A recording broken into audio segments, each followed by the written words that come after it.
Et la situation dans les aéroports devrait commencer petit à petit à se débloquer, du moins près de chez nous, à Léquin. Le trafic devrait reprendre ce matin aux alentours de 10 heures. À l'origine de ces perturbations, un nuage de cendres dû à une éruption volcanique en Islande. Ce nuage est arrivé hier soir dans le nord et donc, je vous le disais, le trafic aérien va reprendre a priori ce matin aux alentours de 10 heures. Bien évidemment, on vous tiendra informé tout au long de cette matinée de la reprise.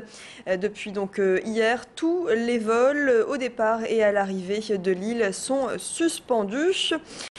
Par mesure de précaution, donc, ce trafic aérien a été interrompu. On va tout de suite écouter le directeur de l'aéroport. Lorsqu'une éruption volcanique a lieu, eh bien, vous avez plus de CO2 et donc un appauvrissement de l'oxygène dans l'air. Et donc cette masse qu'on ne peut pas contrôler facilement n'est pas propice pour la combustion d'un réacteur puisqu'il a besoin d'oxygène. Et donc la température et le climat fait que c'est monté vers le nord et que comme nous sommes en dominante est, ça a fait le tour par la Finlande et c'est en train d'arriver par l'Europe du Nord. Alors pour info, le trafic va reprendre du côté de Bruxelles si vous devez donc prendre l'avion dans la capitale belge à 18 h ce soir.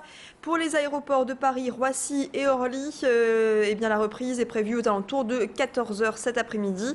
Retour donc à Lille. Hier, en fin d'après-midi, les passagers bloqués ont tenté de trouver des solutions. Regardez. Heureusement que j'ai de la famille, je suis logée, autrement mais on est à la rue quoi, en gros, voilà. Et la situation c'est que on ne sait pas quand est-ce qu'on part, on ne sait pas ce qui va se passer. Et moi je suis complètement démontée, voilà, je devais aller voir mon fiston que j'ai pas vu depuis longtemps et ça ne va pas du tout.